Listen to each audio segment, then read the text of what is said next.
पाकिस्तान के अब तक के सबसे बड़े कबूलनामे की हम यहां पर आज तक पर आपसे चर्चा कर रहे हैं। दरअसल ऑपरेशन सिंदूर को लेकर पाकिस्तान ने अपना एक डोसियर जारी किया है और उसमें उसने 8 ऐसे नए ठिकानों का जिक्र किया है जहां भारतीय सेनाओं ने हमला किया था, लेकिन भारतीय सेना, वायुसेना और नौसेना के आधिकारिक बयान में उन जगहों का जिक्र नहीं था। लेकिन पाकिस्तान अब खुद उस डोजियर से यह कबूल कर रहा है कि भारत का हमला जितना भारत ने कहा था उससे कहीं और बड़ा था, उससे कहीं अधिक ठिकानों पर था। पाकिस्तान के डोसियर में यह कबूल किया गया है कि भारत के हमले से पाकिस्तान का कोई सूबा अछूता नहीं बचा।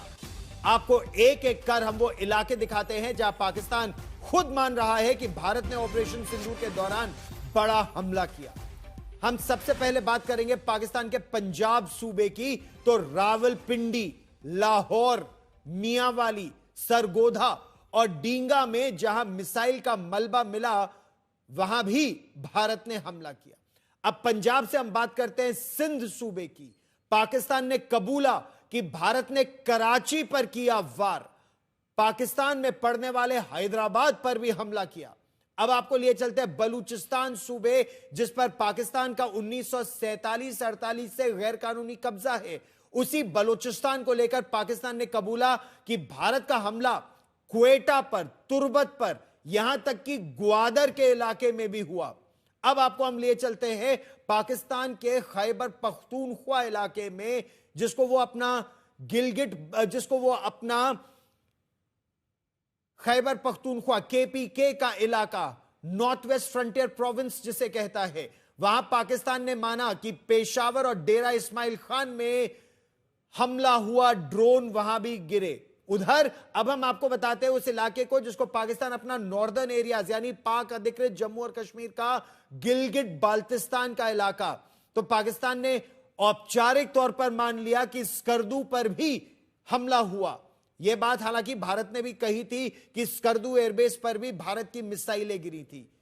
जहां तक एयरबेसेस की बात है तो पाकिस्तान ने माना कि उसके मुरीद, रफीकी, मसरूर और समुंगली एयरबेस पर भारत के हमले से भारी नुकसान पहुंचा है। और यह बात तो आप जानते ही हैं कि पाकिस्तान ने कबूला था, उसके प्रधानमंत्री शहबाज शरीफ ने कबूला कि नूर खान समेत कई एयरबेसेस पर बड़ा हमला हुआ। उनके मंत्रियों ने कबूला बोलारी एयरबेस पर बड़ा हमला हुआ और जानमाल का नुकसान हुआ।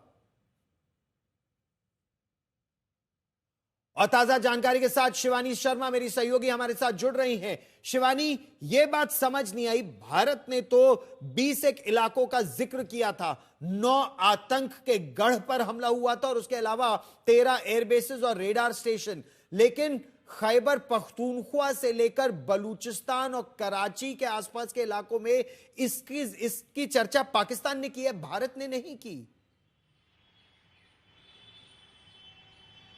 देखिए गौरव, हमें एक बात समझनी होगी कि 18 मई का ये जो डोजियर पाकिस्तान की तरफ से जारी हुआ, उसमें हमेशा की तरह पाकिस्तान का झूठ भी साफ था। और आप गौर कीजिए, इनमें कई जगहों के नाम ऐसे हैं जो सिविल इलाके भी हैं, और इसीलिए इस पर कितना भरोसा किया जाए ये एक बहुत बड़ा सवाल है। ये हम सब जानते हैं कि तमाम एयर बेसिस से लेकर मिलिट्री इंफ्रास्ट्रक्चर तक बहुत नुकसान हुआ था पाकिस्तान को। उसमें तमाम एयर बेसिस के नाम साझा किए गए थे भारत की तरफ से।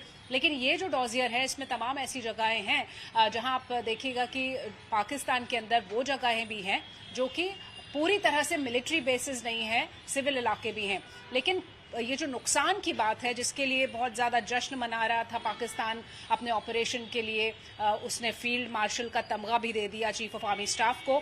तो इतने भारी नुकसान के बावजूद वो अपने आप को विक्टोरियस कह रहा है, ये वाकई में हास्यास्पद है। और जो वेरिफिकेशंस हैं, क्योंकि गौरव एक और बड़ी वजह ये हो सकती है कि बैटल असेसमेंट अभी भी जारी है भारत की तरफ से, और भारत कोई भी ऐसा दावा नहीं करना चाहता जिसका उसके पास एविडेंस नहीं है। तो ये एक बड़ी वजह हो सकती है। लेकिन जाहिर तौर पर भारत ने प्रिसिजन और फोकस स्ट्राइक किए, जिसमें सिर्फ और सिर्फ मिलिट्री बेसिस थे और जो पाकिस्तान के एयर बेसिस थे वो सारे उसमें शामिल थे। आतंक के वो 8 गढ़ शिवानी जो सबसे महत्वपूर्ण, जहां भारत का पहला, आप ये सोचिए, भारत पिछले 30 सालों से पाकिस्तान प्रायोजित आतंकवाद को झेल रहा है। यह पहली बार है जब 2025 में बहावलपुर और मुरीद के आतंक के गढ़ पर प्रचंड प्रहार हुआ।